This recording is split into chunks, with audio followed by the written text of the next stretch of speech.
आप सबको मालूम है अभी अधिक मास चल रहा है। कौन सा महीना चल रहा है? जम के बोलो, जम के। अधिक मास, पुरुषोत्तम मास। कि भगवान शिव की जो आराधना साधना आप और हम करते हैं, जैसे प्रदोष का दिन आ जाता है, हर महीने की शिवरात्रि आ जाती है। आप लोगों के स्मरण में नहीं रह पाता कि आज प्रदोष है। आप लोगों के स्मरण में नहीं रह पाता कि आज शिवरात्रि है।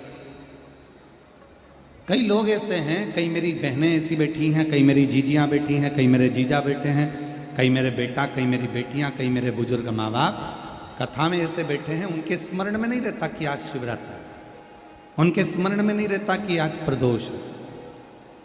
वो तो अपने कर्म में लिप्त रहते हैं, कार्य में लगे रहते हैं। कोई दुकान जा रहा है, कोई नौकरी पर जा रहा है, कोई काम में लगा हुआ है, कोई किसी काम में लगा हुआ, उसके स्मरण में नहीं रहता। पर अनायास, भले आपको याद नहीं है, भले आपके स्मरण में नहीं है, फिर भी यदि आप भूल से भी प्रदोष के दिन, प्रदोष काल में अगर शिव जी के मंदिर में जाकर मात्र शिखर का, शिवलिंग का या नंदी का या शिव के द्वार का दर्शन मात्र कर लेते हो, तो ये मानव का शरीर बार बार नहीं मिलता, इससे मुक्ति प्राप्त हो जाती है, मोक्ष हो। पुनरपि जननम पुनरपि मरणम, बार बार जन्म और मृत्यु के प्रपंच से निकलना है तो हमें शिव की शरणागति को ग्रहण करना। शिव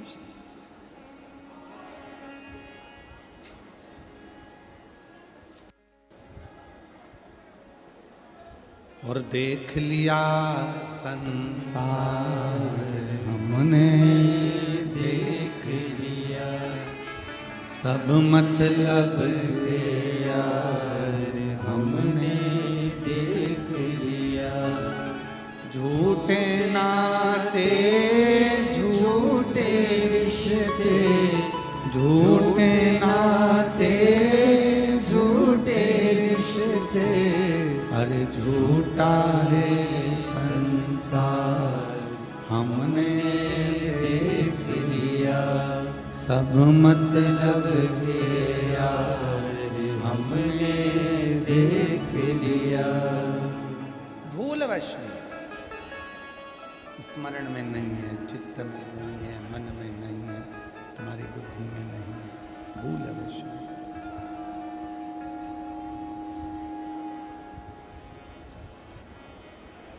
यदि प्रदोष का दिन पड़ गया, यदि शिवरात्रि का दिन पड़ गया, भूलवश, शिवपुराण कहती है जिस दिन आपको लगने लगे कि मेरे जीवन में बहुत ज्यादा कष्ट चल रहा है, उस दिन अपने ही घर में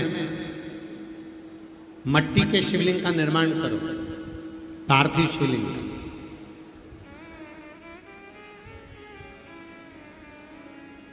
एक दुर्वा, एक बेलपत्र, एक दुर्वा, एक बेलपत्र, एक कनेर का पुष्प जल चढ़ाने के बाद उसी पार्थिव शिवलिंग पर समर्पित करो।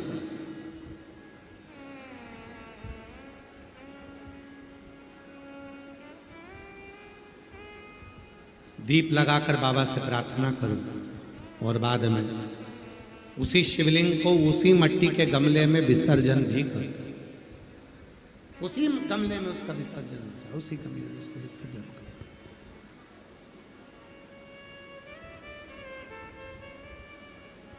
एक पार्थिव पूजन का जो फल है, एक पार्थिव पूजन का जो फल है, एक पार्थिव पूजन का जो फल है, वह सहस्त्र हजारों लाखों शिवलिंग के पूजन के बराबर फल प्राप्त हो जाता है। एक पार्थिव पूजन का जो फल है, एक पार्थिव पूजन का जो फल है, वो सहस्त्र हजारों लाखों शिवलिंग के पूजन का फल। इसीलिए अधिक मास के शुक्रवार का जब प्रदोष पड़े, जिसको कहते हैं शुक्र प्रदोष, शुक्रवार की प्रदोष सुख और शांति देती है। हमारे यहाँ कहते हैं शुक्रवार की अगर प्रदोष पड़ती है तो शिव नीलकंठ पर विराजमान होते हैं। शुक्रवार के प्रदोष वाले स्कंद पुराण के अंतर्गत वर्णन किया है, भविष्य पुराण के अंतर्गत स्मरण किया है। एक चक्षु नारियल मतलब 10,000 नारियल में एक नारियल ऐसा होता है, एक श्रीफल ऐसा होता है जिसके 3 नेत्र की जगह 1 नेत्र होते हैं। कितने नेत्र होते हैं? 1 नेत्र। श्रीफल जो नारियल आप कलश पे रखते हो, जो नारियल आप मंदिर में ले जाते हो, पूजन करते हो, तो 3 चक्षु नारियल, 3 नेत्र वाला नारियल, अर्थात नारियल की जहां जटा होती है उसके 3 नेत्र होते हैं, 3 चक्षु होते हैं। और 1 चक्षु वाला, 1 नेत्र वाला 10 से 15,000 श्रीफल में नारियल में 1 नारियल ऐसा होता है जिसका 1 नेत्र होता है, उसमें 3 नेत्र नहीं होते, एक चक्षु होता है। तो महाराज शिव पुराण कहती है, स्कंद पुराण कह रही है कि 1 चक्षु जो नारियल होता है उसको शुक्रवार का जब प्रदोष पड़े, जिसको कहते हैं शुक्र प्रदोष। कौन सा प्रदोष होना चाहिए? शुक्रवार का प्रदोष।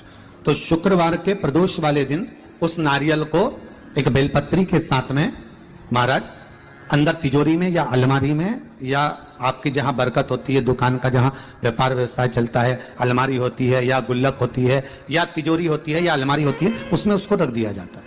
कब रखना है? शुक्रवार का प्रदोष के दिन। और शुक्र प्रदोष के दिन उसको रखने के बाद में दूसरा दिन, अर्थात शुक्र प्रदोष के दिन रख दो और शनिवार के दिन उसको निकाल लो, और निकालने के बाद उसको पूरे घर में घुमाने के बाद में श्री गणेश जी के मंदिर में, जो भी तुम्हारे घर में, तुम्हारे गांव में, तुम्हारे नगर में जो गणेश जी का मंदिर हो, उस मंदिर में ले जाकर उसको रखी आइए। वहां से मात्र 1 दुर्बा लेकर आइए, गणेश जी महाराज की चढ़ी हुई केवल 1 दुर्बा, और उस दुर्बा को दरवाजे की देहली पर छुलाकर उस दुर्बा को अपनी अलमारी में, अपनी तिजोरी में उसी दिन रख दो जिस दिन लेकर आयो महाराज। कभी जिंदगी में लक्ष्मी की कमी नहीं आ सकती, पर होना चाहिए 1 चक्षु नारियल। कभी संपदा की कमी नहीं आ सकती, कभी आपको नीचे की ओर नहीं जा सकते, आप उन्नति की सीढ़ी पर ही चढ़ोगे, अगर नहीं बढ़ो आगे ही बढ़ो।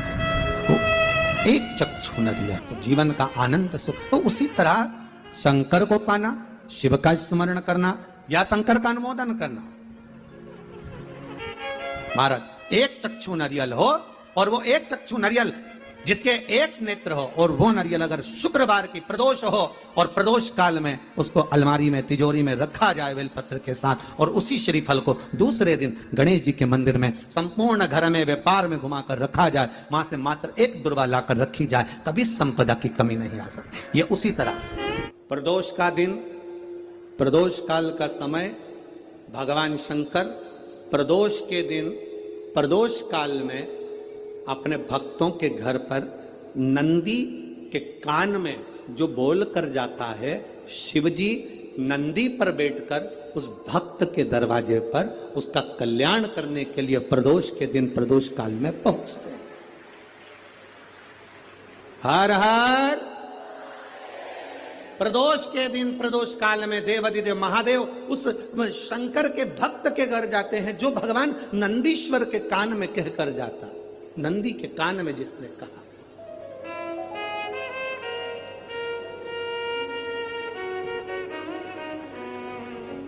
शंकर भगवान के इस शिवलिंग का स्मरण आप करेंगे। बीच में जो एक मोटी सी लाइन होती है, इसको अशोक सुंदरी कहते हैं। सब लोग दर्शन करें, जम के बोलो जरा, करें। अशोक सुंदरी की जगह जहां पूरी हो जाती है, उसके बीच में शिवलिंग और उसके बीच में थोड़ी सी जगह खाली आती है। करें दर्शन, समझना जरा बहुत अच्छे से। जैसे ये अशोक सुंदरी की जगह है, हम निवेदन करेंगे आस्था चैनल वालों से भी और एलईडी वाले भी, जिन जिनको एलईडी पर आप दर्शन करा रहे हैं वो पूरी तरह से कराएं। गणेश जी का स्थान, षडानंद कार्तिकेय का स्थान, अशोक सुंदरी का स्थान बीच में। अशोक सुंदरी का जो स्थान पूरा हो जाता है, वहां से लेकर शिवलिंग के बीच में खाली जगह आती है। करें दर्शन आप लोगों ने, खाली जगह आती है। उस खाली स्थान की जो महत्वता है, ये जो अशोक सुंदरी से लेकर बीच में जो जगह है, ये भगवान शंकर की जो धर्म पत्नी है माता पार्वती, उनकी जो योगनियां हैं 64 योगनी, उनकी जो शक्ति पीठें हैं, उनकी जो सिद्धता है, उनकी जो सिद्धियां हैं, ये अशोक सुंदरी से शंकर के शिवलिंग के बीच में जो खाली जगह होती है, इस स्थान पर 64 योगनियां, देवियां, अष्ट सिद्धियां, नवनिधियां सब इस स्थान पर रहती है। इसलिए हमारे यहाँ शिव महापुराण की कथा कहती है, पूर्ण पूजन के बाद अगर कोई नारी, कोई पुरुष, कोई बच्चा, कोई बुजुर्ग अपने मन की बात का स्मरण इस जगह पर हाथ को रखकर, जैसे किसी के हृदय पर हाथ रखते हैं तो दिल धड़कता हुआ स्मरण होता है, उसी तरह यहाँ स्पर्श करेंगे और स्पर्श कर कर जब अपने मन की बात कहते हैं तो देवाधिदेव महादेव नंदी के साथ आकर प्रदोष के दिन कार्य की सिद्धता पूर्ण करते। उस स्थान की मूलता होती है, वो स्थान समझ में आएगी ना जगह? अरे बोलो तो जम के। नहीं समझ में आई हो तो एक बार फिर वापिस समझ लीजिए, फिर समझो बात। स्थान देखिएगा, गणेश जी का स्थान, कार्तिकेय जी का स्थान, बीच में ये आ गई अशोक सुंदरी की मोटी सी लाइन।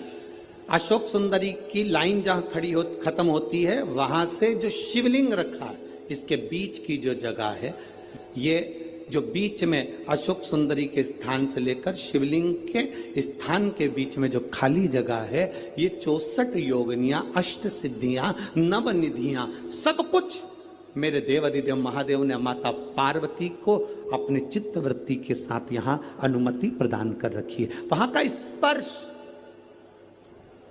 वहां का मात्र स्पर्श और हमारे दिल की बात, शंभो शरणे पड़ी मांगू घड़ी रे,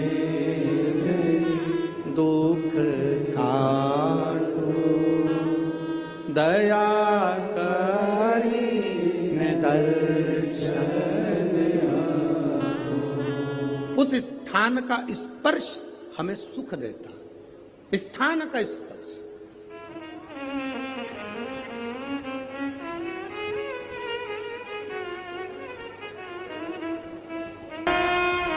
और कितनी सुंदर बात नंदी ने कही है। नंदी ने ये बात जो कही वो वास्तव में बड़ी सुंदर है कि मान लो यदि कोई कार्य तुम्हारा हो नहीं रहा और पूरी दुनिया में तुमने कर कर देख लिया, बहुत प्रयास कर कर देख लिया, तो भी वो कार्य अगर तुम्हारा नहीं होता, तो फिर एक काम करो कि शिव की स्तुति करो, शंकर की स्तुति, शंकर का गुणगान, शंकर की भक्ति, शंकर का स्मरण।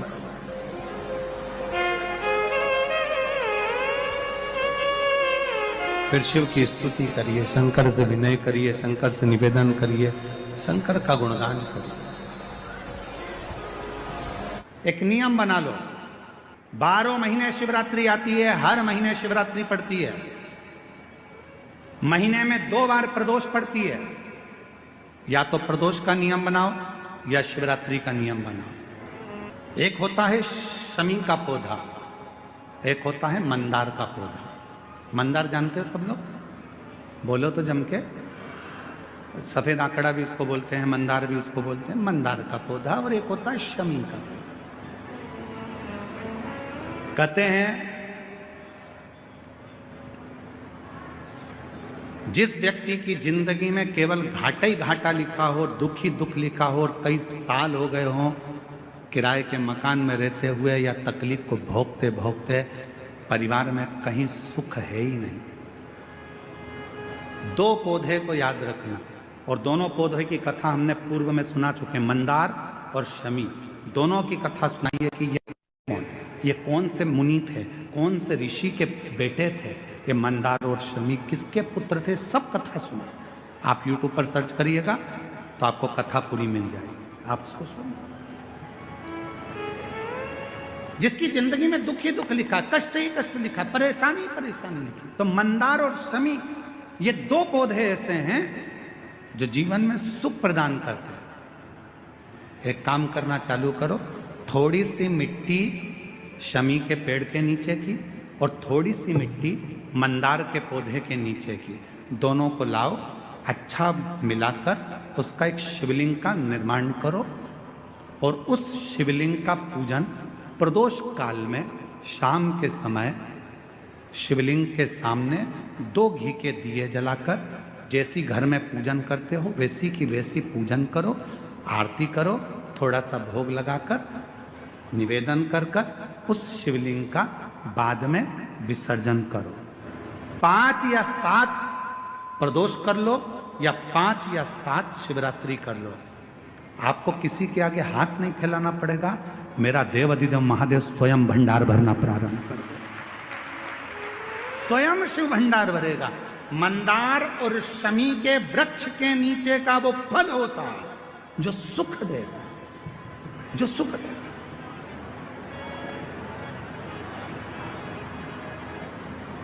जो हमें आनंद प्रदान करता है। मंदार मतलब आप लोग जानते हो, वो सफेद आंकड़े की जो जड़ होती है, आंकड़ा होता है, उसके छोटे छोटे फूल होते हैं मंदार के, भगवान शंकर को चढ़ते हैं। और शमी की पत्ती तो आप लोग जानते ही हो, शमी का पत्र, इसके पौधे के नीचे और उसके पौधे, इसका वृक्ष और उसके वृक्ष के नीचे की थोड़ी थोड़ी मिट्टी प्रदोष काल में या तो प्रदोष हो या शिवरात्रि हो, दोनों को मिलाकर उसका शिवलिंग बनाकर उसकी आराधना, उसकी शिव महापुराण करे। शमी का वृक्ष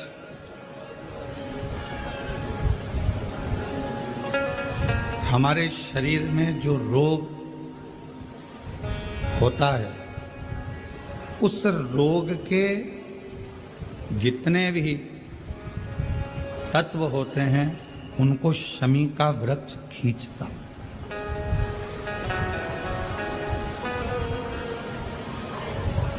कल एक बहन ने प्रश्न किया कि गुरुजी आपने कहा कि शमी का जो वृक्ष होता है वो बड़ा हो जाता है, बड़ा होने के बाद उसको घर में नहीं रखते, छोटा पौधा, छोटा सा पौधा घर में रख सकते। और वो छोटा सा जो पौधा है उसको तो हम घर में रख सकते हैं,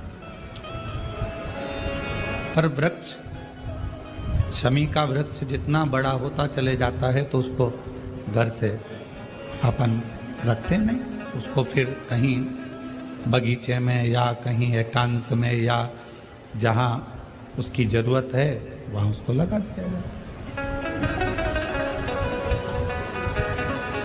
गणेश पुराण में एक बात आती है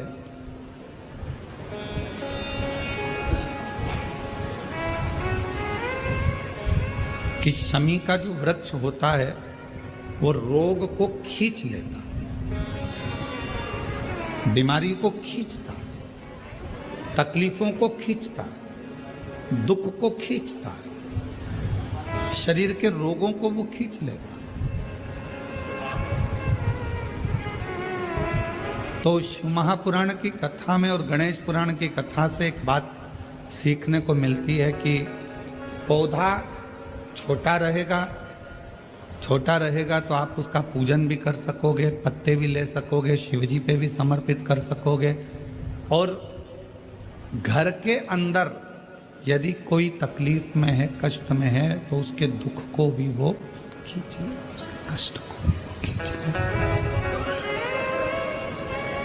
उसके कष्ट को, उसके दुख को खींच लेता है, उसके कष्ट को, उसके दुख को वो खींच लेता है। पर जैसे ही शमी का पौधा बड़ा हुआ, शमी का वृक्ष बड़ा हुआ और उस वृक्ष के इर्द गिर्द से अगर निकल कर जा रहा है, शमी के उस वृक्ष के आसपास से इर्द गिर्द से अगर कोई निकल कर जा रहा है तो उसके भी रोग को वो खींचता, उसके भी रोग को वो खींचता। तो हमारे यहाँ सनातन धर्म में सर्व जगत के हित की बात कही जाती है कि शमी का जब पौधा बड़ा हो जाए, शमी का वृक्ष जब बड़ा हो जाए, शमी का पौधा जब बड़ा हो गया तो उसे कहीं अच्छी जगह पर लगा दिया जाए, जिससे सर्व जगत के दुखों को वो खींचता रहे, सबके रोगों को वो समाप्त करता रहे, सबके रोगों को वो खींचता रहे, समाप्त करता रहे। सर्व जगत के हित। छोटा है पौधा अपने नजदीक। शिव महापुराण में 5 वृक्षों का जो वर्णन किया गया, पहले नंबर पर है बेलपत्र का वृक्ष, दूसरे नंबर पर है शमी का वृक्ष, तीसरे नंबर पर है आंवले का वृक्ष, चौथे नंबर पर है पीपल का वृक्ष और 5वें नंबर पर है वट वृक्ष। ये हमको बल देते हैं और हमें जो बल प्रदान करते हैं, हमें जो एनर्जी देते हैं, हमारे दुखों को ये नष्ट करते हैं। हमको एक अलग से बल इन पौधों से, इन वृक्षों से प्राप्त होता है। शमी की जो पत्ती होती है,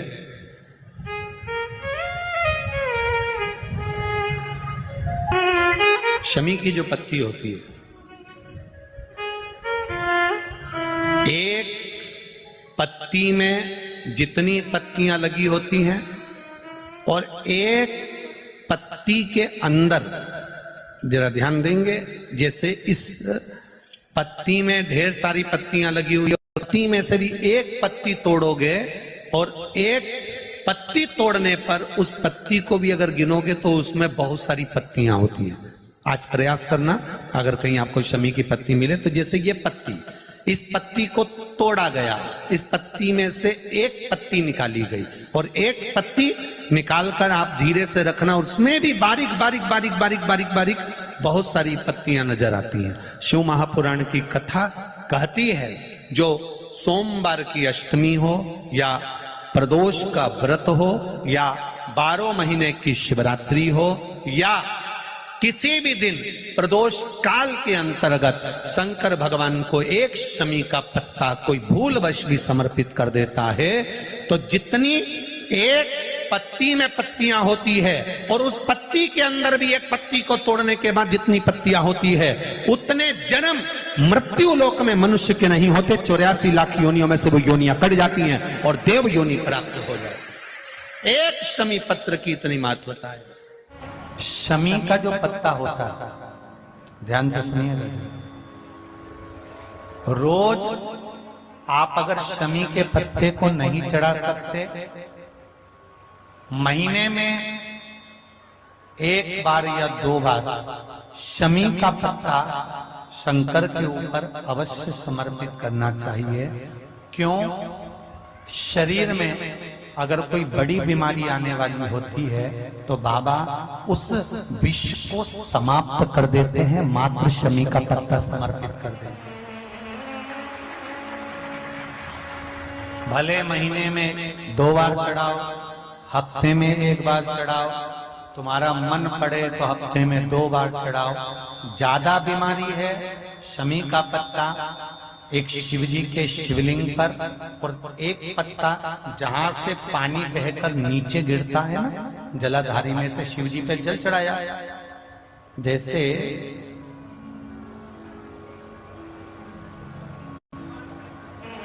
ये शिवलिंग, इस पर जल चढ़ाया तो ये पानी बहकर नीचे आता है, तो जहां गिरता है एक पत्ता शिवलिंग के ऊपर और एक पत्ता जहां से जल नीचे गिरता है वहां। अगर ज्यादा बीमारी है और ऐसा लग रहा है कि डॉक्टर कह रहे हैं कि तबीयत ज्यादा खराब हो सकती है, जांचे जाएगी, ये होगा वो होगा, तो एक पत्ता शमी का ऊपर, एक पत्ता जलधारी जो बहकर नीचे आती है उस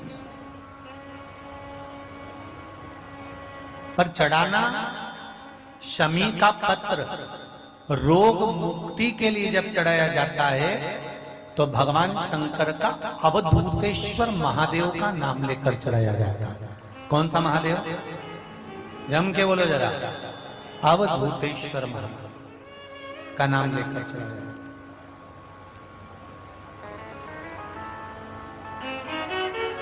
है। एक बात आपको कही थी अभी पिछले कथाओं में, गाय के दूध का घी बनाकर उसकी एक उंगली घी की अशोक सुंदरी वाली जगह पर लगाकर जो व्यापार नहीं चलता हो, दुकान नहीं चलती हो, अशोक सुंदरी वाली जगह पर घृत लगाकर घर के दरवाजे पर या व्यापार के द्वार पर उस उंगली को लगा देना चाहिए। घृत पर होना गाय के घी का।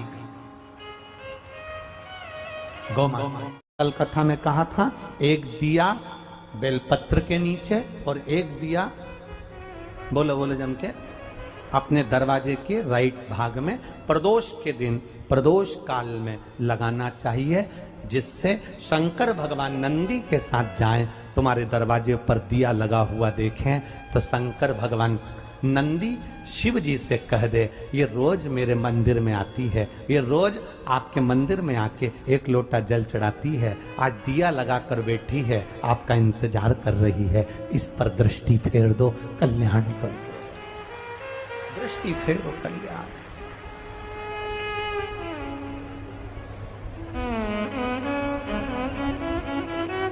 दिया लगाना मतलब प्रतीक्षा करना, दिया लगाना मतलब बाट जोना, दरवाजे पर दीप लगाना मतलब हम इंतजार कर रहे हैं बाबा का, हम बाबा का इंतजार। प्रदोष काल में, प्रदोष के दिन हमने पहले भी कहा कि एक दीप लगाना या जल चढ़ाना या शंकर को धतूरा चढ़ाना या चावल का दाना चढ़ाना या बेलपत्र चढ़ाना वो खाली नहीं जाता है। तुम्हारा प्रदोष के दिन प्रदोष काल में लगाया गया दीपक एक ना एक दिन तुम्हारे घर में भी प्रकाश जरूर कर जाएगा। थोड़ा ध्यान दीजिएगा। मान लो मेरे बेटा बेटी कहीं अप्लाई कर रहे हैं नौकरी के लिए या अन्य चीज के लिए, तो वो अगर बेलपत्री के मध्य पत्ती और ये दो पत्ती है, इस पत्ती के बीच की जो जगह होती है वहां यदि पीला चंदन और एक चावल का दाना लेकर हरीश्वर महादेव का नाम लेकर शंकर के शिवलिंग पर प्रदोष के दिन अगर चढ़ा देते हैं तो वो बेटा बेटी जिस एग्जाम को दे रहा होता है अच्छी मेहनत के साथ, लगन के साथ, तो निश्चित है वो उसमें सफलता पाता जरूर। हरीश्वर महादेव, एक बार बोलो कौन से महादेव? हरीश्वर महादेव। जब कोई कह दे कि तुम्हारी जिंदगी में दुख ही दुख है, जब कोई कह दे तुम्हारे जीवन में कष्ट ही कष्ट है, तब एक काम चालू करो, शिव की आराधना।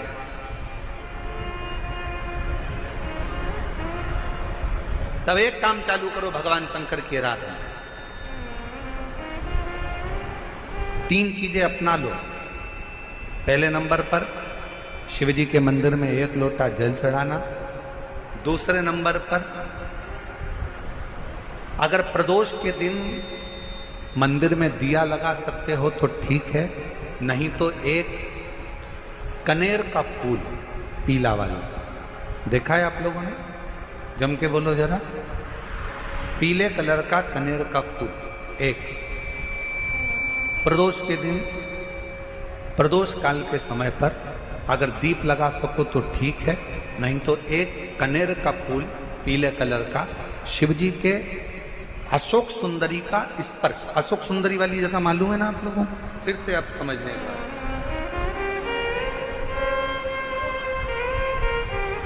ये शिवलिंग, जलाधारी, ये चरण, राइट में गणेश जी, लेफ्ट में कार्तिकेय जी, मध्य भाग में जो एक मोटी सी लाइन होती है वो अशोक सुंदरी का स्थान होता है। जहां पर शिवलिंग रखा हुआ है ये पार्वती जी का हस्त कमल। शिवलिंग के ऊपर जो कलश में से एक एक बूंद पानी गिरता है वो शंकर जी की 5 लड़कियां, जया, विषहरा, शामली बारी, दौतली, देव। शिव जी के 6ठे नंबर की लड़की अशोक सुंदरी मध्य भाग में। जब एक कनेर का फूल प्रदोष के दिन, प्रदोष काल में अशोक सुंदरी वाली जगह पर स्पर्श कराकर शिव जी को समर्पित करना। 3 क्रम है, अगर बन सके तो करो। पहला एक लोटा जल चढ़ाना, दूसरे नंबर पर अगर बहुत ज़्यादा तकलीफ की जिंदगी चल रही हो, बहुत कष्टमय जीवन चल रहा हो और सब ने कह दिया कि तुम्हारी किस्मत में तो धक्के ही लिखे हैं, केवल आप धक्के ही खाओगे, तो एक कनेर का पुष्प प्रदोष के दिन, प्रदोष काल में अशोक सुंदरी का स्पर्श कराकर शिवलिंग पर चढ़ाओ और बन सके प्रत्येक महीने शिवरात्रि आती है, जैसे कल शिवरात्रि है ऐसे हर महीने शिवरात्रि आती है। शिवरात्रि के दिन एक अक्षत, मात्र एक अक्षत, केवल एक चावल का दाना, एक दुर्वा के साथ शिव जी को समर्पित करना प्रारंभ करो। जिंदगी की कैसी भी तकलीफ होगी, मेरा शंकर भगवान उस तकलीफ को मिटाएगा। काटो। शिव की आराधना और दिल से बाबा को पुकारते रहो। श्री शिवाय नमस्तु, श्री शिवाय नमस्तु, श्री शिवाय नमस्तु, श्री शिवाय नमस्तु। उसको पुकारते रहो, दिल से उसको विश्वास के साथ पुकारो। पार्वती जी के भाग्य में लिखा था कि इनको जो पति मिलेगा वो नग्न वेशधारी मिलेगा, जटाजूट वाला मिलेगा, भस्म रमाने वाला मिलेगा, पर उन्होंने, पार्वती जी ने शिव जी की आराधना करना प्रारंभ करी और जब भगवान शंकर की आराधना करना प्रारंभ करी तो भगवान शंकर ही उनको पति के रूप में मिल गए। और जब स्वयं देव अधिदेव महादेव हमारे भाग्य में अगर आ जाते हैं तो बाकी के भाग्य की सारी रेखाएं अपने आप सीधी हो जाती हैं। सब रेखा शिव को पुकारो।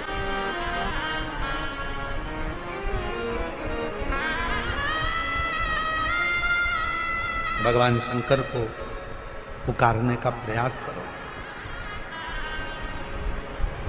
महाराज,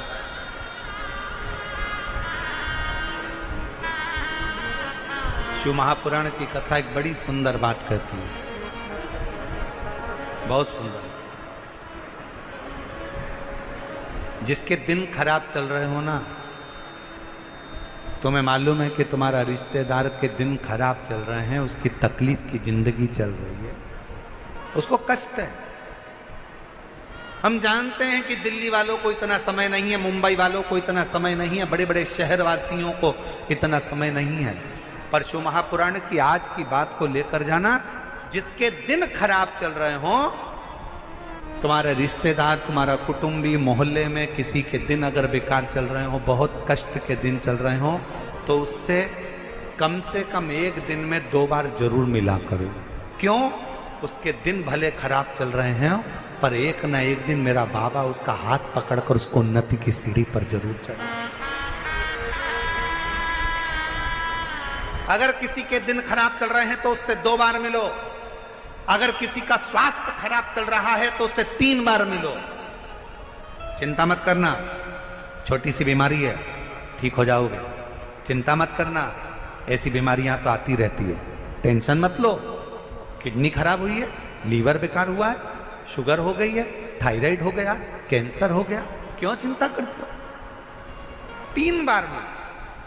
किसी के दिन खराब चल रहे हैं तो 2 बार मिलो, किसी का स्वास्थ्य खराब है तो 3 बार मिलो। और घर में अगर बुजुर्ग माँ बाप हैं और उनके प्राण छूटने का समय है तो शिव पुराण की कथा कहती है उनकी सेवा में 24 घंटे लग जाओ। 24 अपने बुजुर्ग माँ बाप की सेवा में, अपने बुजुर्ग माता पिता की सेवा में हर घड़ी लगे, हर पल लगे।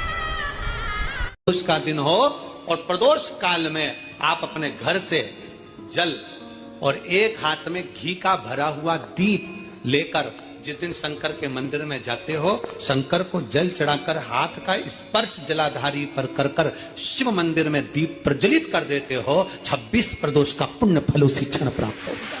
26 प्रदोष का फल एक ही दिन में, एक ही क्षण में प्राप्त हो जाता है। 26 प्रदोष। निवेदन सभी श्रोता बहन भाइयों से, कथा आस्था चैनल पर जो सुन रहे हैं, फेसबुक यूट्यूब पर जो सुन रहे हैं और पंडाल में बैठकर जो सुन रहे हैं, जिस दिन दिल से हारो ना,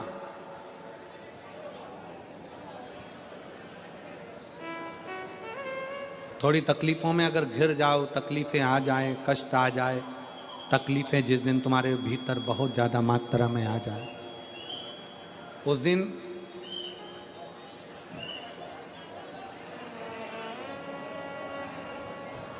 तीन बेलपत्र,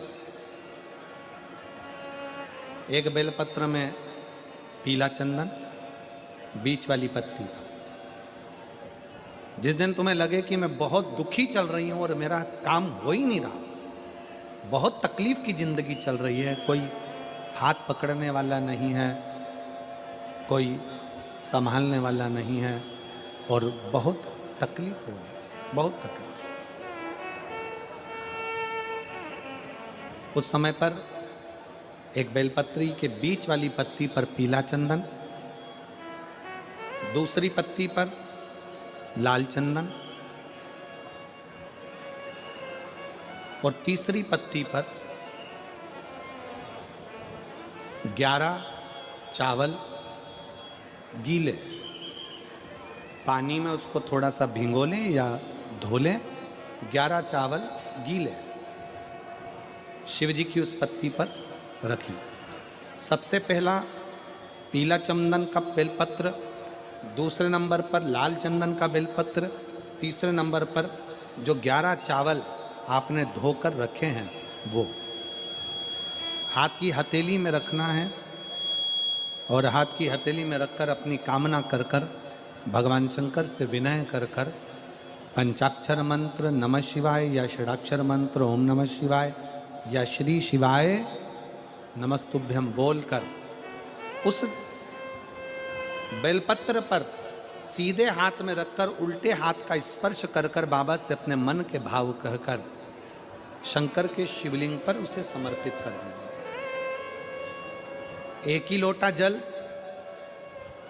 जहां से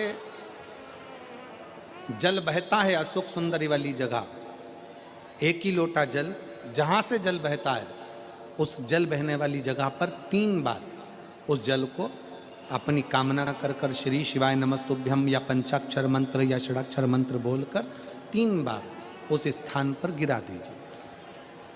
गिराने के बाद में बाबा से विनय कर कर अक्षत वाली जो बेलपत्र है, एक बेलपत्र और एक अक्षत उसमें से अपने लिए लेकर आ जाओ। उसको 2 महीना 3 महीना अपने घर में रखिए। जितना भी दुख है धीरे धीरे बाबा समाप्त कर कर खुशियां घर में लेकर आता ही है। दुख समाप्त होगा, खुशियां घर में आएगी जरूर।